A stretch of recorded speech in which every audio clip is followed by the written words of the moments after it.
తెలుగు ప్రధానంగా తెలుగు భాషలో ఉన్న అనేక అరుదైనటువంటి పదాలతో శివపదాలు కూర్చబడ్డాయి. శివపదాల గురించి చాలామందికి తెలుసు, కానీ శివపదం అనే మాటకి శివుని యొక్క పాదం అని ఒక అర్థం మాత్రమే కాకుండా శివపదం అంటే పరమపదం అని కూడా అర్థం ఉన్నది. అలాగే పదం అనే మాటకు కూడా పదాలు, మాట, పాట ఇత్యాది అర్థాలు ఉన్నాయి. అన్ని అర్థాలు క్రోడీకరించుకున్నదే శివపదం. ఇలాంటి శివపదం 1000కి పైన రచింపబడ్డ కీర్తనలు. వాటిని ఎస్పి బాలసుబ్రహ్మణ్యం గారు, గరిమెళ్ళ బాలకృష్ణ ప్రసాద్ గారు చాలా స్వరపరిచారు. ఆ తర్వాత మల్లాది సూరిబాబు గారు ఇత్యాదులు, బాలసాయి గారు మొదలైన వారి అందరందరూ సంగీత కోవిదులు వీటిని స్వరపరచడం జరిగింది. అయితే శివపదాల్లో ఏముందే కానీ అది వింటే నాట్యం తెలిసిన వాళ్ళకి నాట్యం చేయాలనిపిస్తుంది. ఎందుకంటే నవలాది మీద రచించిన కీర్తనలు కనుక వారికి ఆ భావచిత్రం కలుగుతుంది. అయితే మొట్టమొదటిగా అమెరికాలో శివపదాల్ని నృత్య రూపం చేసిన వారు మాత్రం దివ్యాయేలు గారు. 2010 నేను మొట్టమొదటిగా ఇక్కడికి వచ్చినప్పుడు వారు కొన్ని చోట్ల శివపదాలు నృత్యం చేశారు. న్యూజెర్సీ గవర్నర్ తాలూకా ప్రాంగణంలో నివాసంలో కూడా శివపదం నృత్యం చేసిన వార్త తెలిసి వారి యొక్క ఫోన్ నెంబర్ తీసుకుని పలకరించడం జరిగితే నా ముందుగా అప్పుడు వారు శివపదం చేశారు, మర్చిపోలేదు. వారి అమ్మగారి ప్రేరణతో వారు శివపదాలు చేశారు. ఆ తర్వాత నేను ఇక్కడికి చాలా మార్లు వచ్చాను, కానీ వారి యొక్క నృత్య మాధవి స్కూల్ని ఆవిష్కరించేటువంటి విశేషం కూడా అప్పుడు జరిగింది. ఎంతో మందిని అది తీర్చిదిద్దారు. పైగా విద్యతో పాటు వినయం రెండూ కలిసిన భక్తి, ఈ మూడింటితో కూడిన సంస్కారం ఉన్నటువంటి వాళ్ళు అధ్యాపకులైతే అక్కడ వచ్చే విద్యార్థుల జీవితం కూడా చాలా బాగుంటుంది. ఆ విధంగా తీర్చిదిద్దుతూ ఉన్నారు. ఇప్పుడు ప్రదర్శించబోయే శివపదాలు విభిన్నమైన కీర్తనలు ఆవిడ ఎంపిక చేసుకొని ఒక ప్రణాళికాబద్ధంగా చేశారు. ఇందులో మొత్తం 22 శివపదాలు వారు ఇప్పుడు ప్రదర్శించబోతున్నారు తన విద్యార్థుల చేత. మొదటిగా ఒక 9 పాటల గుచ్ఛం ఇది. ఈ 9 పాటలు కూడా శివపదాల్లో కొన్ని ప్రథమ గీతంతో పాటు మరికొన్ని పాటలు ఉన్నాయి. ఒకటి అమ్మ చేతి పసుపు బొమ్మ ఆగమాల సారమం. శివపదంలో తొలి పదం అకారంతో అమ్మ అనే పదంతోనే మొదలైంది. తెలుగు పదాలు అమ్మ మాటలో మొదలవుతాయి కదా. అమ్మ చేతి పసుపు బొమ్మ అంటే మనం తెలుసుంటారు గణపతి. ఇందులో వర్ణించిన స్వరూపం బాల గణపతి యొక్క స్వరూపం కనుక పదాలు కూడా బాలకు తగ్గట్టుగానే ఉంటాయి. వంకరలను దునుమాడును వంకర తుండము వాడు. వక్రతుండ అనే సంస్కృత శబ్దం తెలుగులో వంకరతుండ ఉన్నాం. వక్రములను తొలగించేవాడు వక్రతుండు. కానీ వక్రతుండం మాత్రమే కాదు అయింది. వక్రములు అంటే వక్రబుద్ధిని తొలగించేవాడు. ఆయన కైలాసంలో తిరుగుతున్నాడు. కైలాసం వెండి కాంతులతో ఉంటుంది, స్వామి ఎర్రని కాంతులతో ఉంటాడు. అది వెండి కొండపై పగడపు వెలుగుల అబ్బాయి వీడు, కొండంత దైవము చలి కొండ చూలి కొడుకు అంటూ తెలుగు పదాలతో గణపతిని సాక్షాత్కరింపు చేసుకుని ఆ తర్వాత గీతం పరమేశ్వరుడికి లాలిపాట. ఇంకా పిలవకుండానే మొదటి లాలిపాట పాటించడం నాట్యంలో ఎలా చూపిస్తారో చూడాలి, నాకు కుతూహలంగా ఉంది. శివుడికి లాలి అంటే కొంచెం ఆశ్చర్యం వేస్తుంది. ఎందుకంటే ఆయన పేరు తలంచుకుంటే ఎవరు నిద్రపోడు. ఆయన వ్రతం పేరే జాగరణ వ్రతం కదా. శివరాత్రి అంటేనే ఎవడు పడుకోడు. పైగా ప్రళయకాలంలో సర్వ జగత్తు లయమవుతుంది, కానీ ఆయన మాత్రం కళ్ళు తెరిచి ఉంటాడు. కానీ ఎప్పుడు నిద్రపోని స్వామికి లాలిపాట అంటే భక్తుడు భావంలో లాలి పాడవచ్చు. అయితే శివుడు నిద్రపుచ్చడం ఎంత కష్టం అంటే ఆయన నిద్రపుచ్చే ముందు కొన్నింటి నిద్రపుచ్చాలి. అవేమిటంటే ముందుగా ఆయన శరీరంపై కదులుతున్న పాములు వాటిని కదలకుండా ఉండని చెప్పాలి.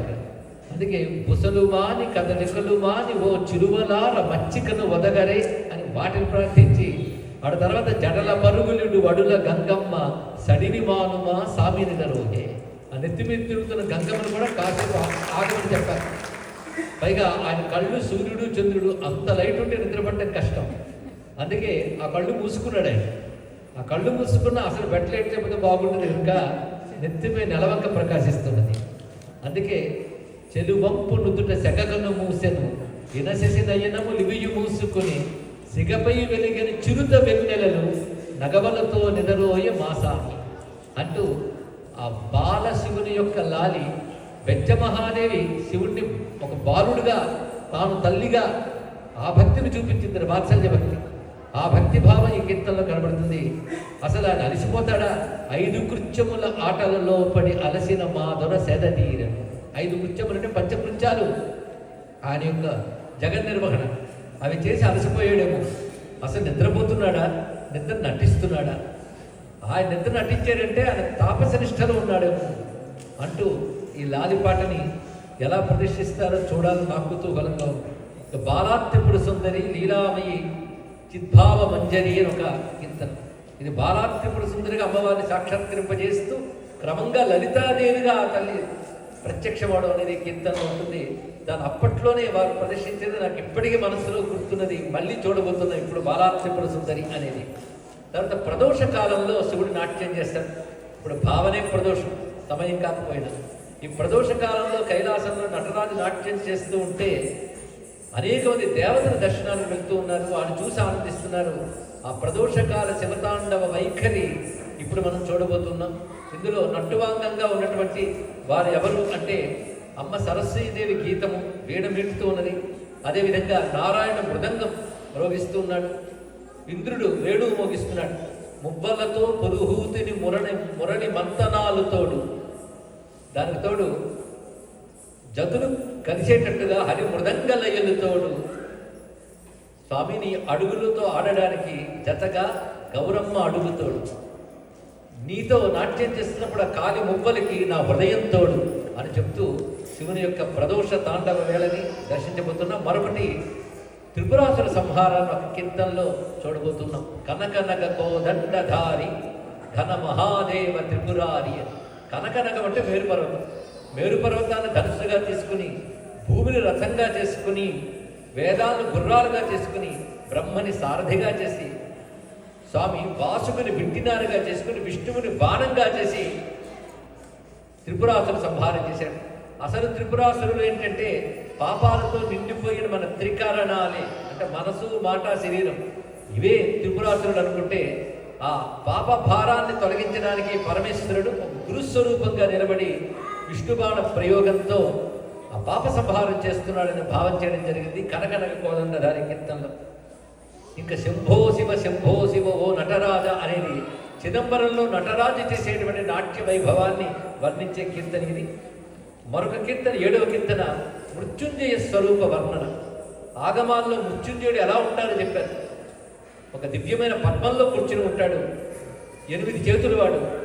పై 4 చేతులతో, ఇటు 2 చేతులు అటు 2 చేతులతో అమృత కలశాలు పట్టుకుని తనపై తానే ధారగా పోసుకుంటూ ఉంటాడు. మధ్య 2 చేతుల్లో కూడా అక్షమాల మృగము దాల్చి ఉంటాడు. క్రింది 2 చేతులు తొడపై పెట్టుకుని ఆ 2 చేతుల్లో అమృత కలశాలు పట్టుకుంటాడు. అమృతంతో తడిసిపోతున్నటువంటి స్వామి యొక్క మూర్తి. దీన్ని ధ్యానిస్తే చాలు అకాల మృత్యువులు, అపమృత్యువులు, ఆదివ్యాధులు తొలగిపోతాయి. అలాంటి మృత్యుంజయ స్వామిని వర్ణించే కీర్తన హరుడు మృత్యుంజయుడు అమృతార్థతనుడు గిరిజతో ధవళంపు డరవిందమున వెలిగి అని అక్కడ శాస్త్రం వర్ణించిన మృత్యుంజయ మూర్తిని నాట్యంలో మనం ఇవాళ దర్శించబోతున్నాం. ఒకటి శివపదాలు శివమూర్తుల్ని వర్ణిస్తూ శివ మహిమల్ని మంత్రాక్షరాల్ని భావించేవి గనక ప్రతి గీతం ఒక మంత్రంగా వినేవారికి చూసేవారికి కూడా ఒక అద్భుతమైన ఫలితాన్ని ప్రసాదిస్తుంది అనడంలో నాకు సందేహం. అలాంటి మృత్యుంజయమూర్తి యొక్క నాట్య వైభవం వల్ల ఇక్కడ ఉన్న వారందరికీ ఆయురారోగ్యాలు సిద్ధించి అకాల అపమృత్యులు తొలగాలని కూడా ప్రార్థన చేసుకున్నాం. అలాంటి శివమూర్తులు చాలా ఇక్కడ గోచరిస్తాయి. అయితే పరమేశ్వరుడు ఎక్కడ నాట్యం చేస్తున్నాడు అంటే, నాట్యం అంటే కదలిక. భగవంతుడు లోపల ఉన్నాడు చైతన్య స్వరూపుడుగా. ఆయన నాట్యం చేస్తున్నాడు ఎలా తెలుస్తుందంటే, నీ తలపు కదలికలే ఆయన నాట్యం అని తెలుసుకో అంటూ తలపు కదలిక శివనాట్యం శివతాండవ విలాసము మదినాడ మదన మద దమనము శివపదము అంటూ ఆ స్వామి యొక్క నర్తించే పాదాన్ని ఇందులో భావించడం జరిగింది. అది శివపదం, నర్తించే పదం. అయితే నాట్యం చేసేవాడికి ఏది కానుకగా ఇస్తే బాగుంటుందంటే, మువ్వల పట్టి కానుకగా ఇస్తే బాగుంటుంది. అది శివుని పాదానికి మువ్వల పట్టి ఇందులో కానుకగా భక్తులిస్తున్నాడు. అదేమిటంటే, వాక్కింకిణులతోడ భక్తి సూత్రము చేర్చి పూర్చి అర్చింప తన పూర్మి చూపెడి పదం.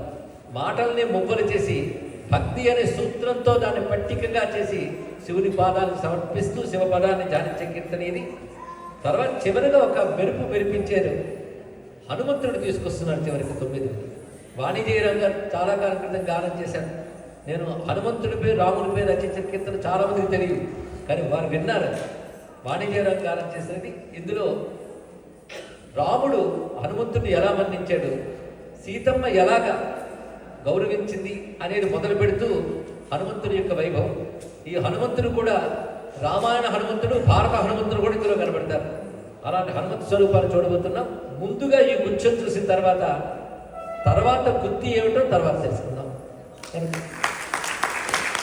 ఇప్పుడు నటరాజు సాక్షాత్కారం చేయించమని శ్రీమతి దివ్య గారికి అందిస్తున్నాను.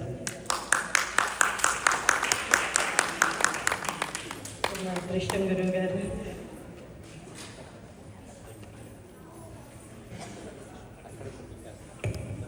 వేణు ఏలూరి గారు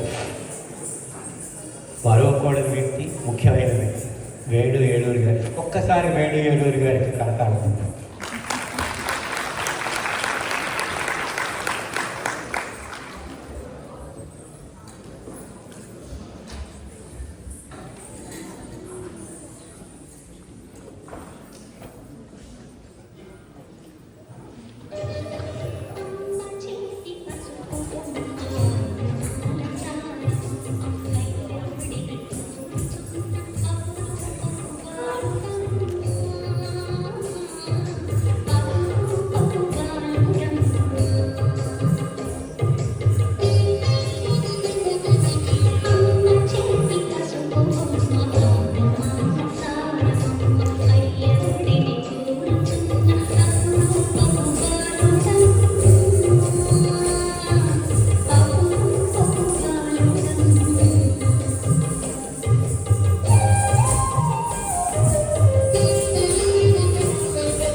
లీలా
నిశ్చయమే తనలో తనని కనుగొని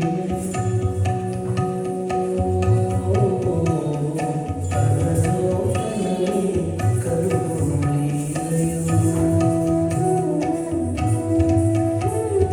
లాలి లాలి లాలి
చతుల గతుల సొగసులకు తాళమే తోడు చతుల గతుల సొగసులకు తాళమే తోడు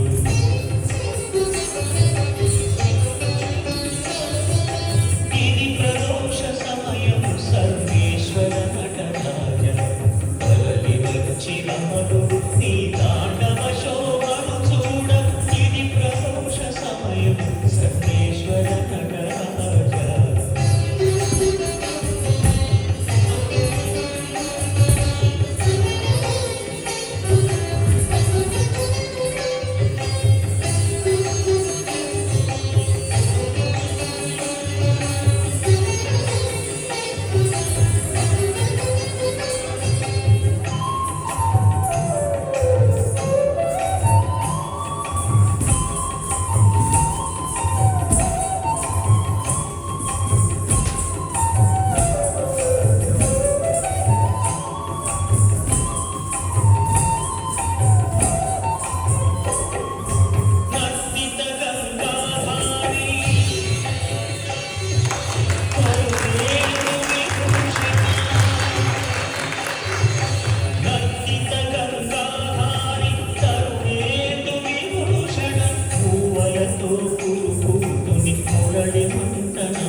సన్మోసినో నటరాజా.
Thank you.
కళ్యాణ గుణమయ సుందరి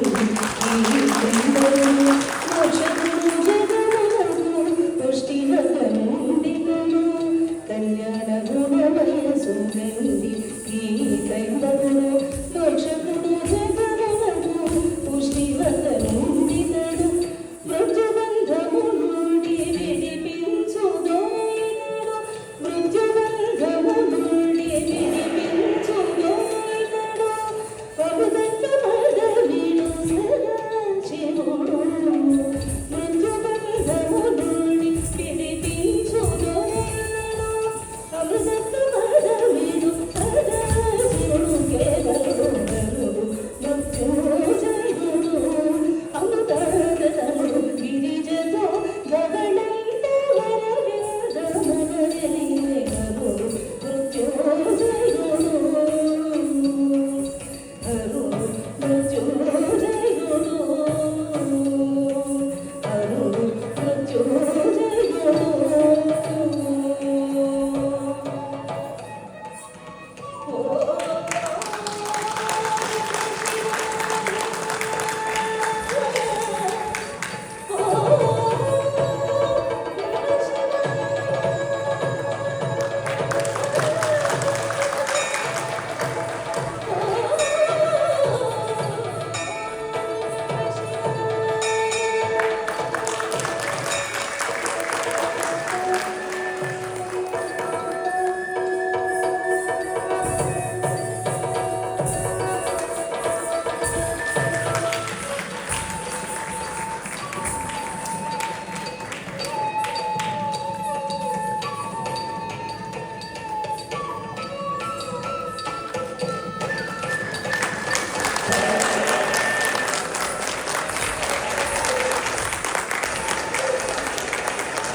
శివపదం తచ్చ తచ్చ తచ్చ తచ్చ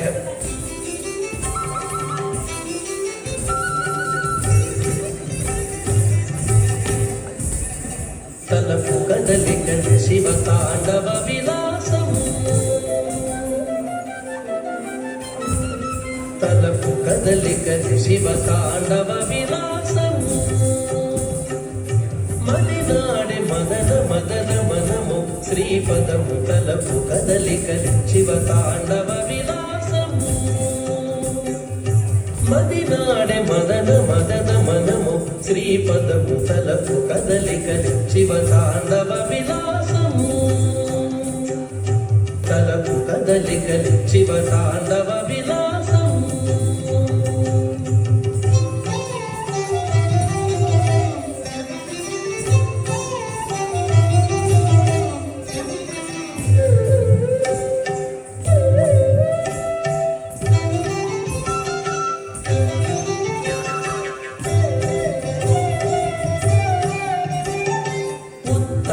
ఫణి ఫణోద్రేక చలనము బోలి తత్తహిత గతి లేచి తాండవించే పదం శివపదం శివపదం ఉత్తాల ఫణి ఫణోద్రేక చలనము బోలి తత్తహిత గతి లేచి తాండవించే పదం శివపదం శివపదం భండమాంజాంధను జాతకం మైరేగి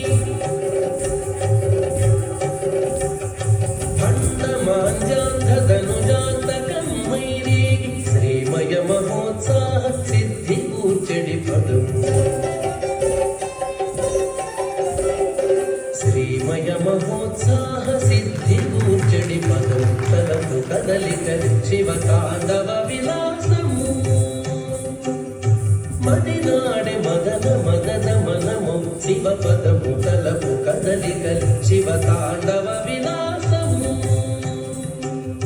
తలపు కదలిక శివ తాండవ విలాసము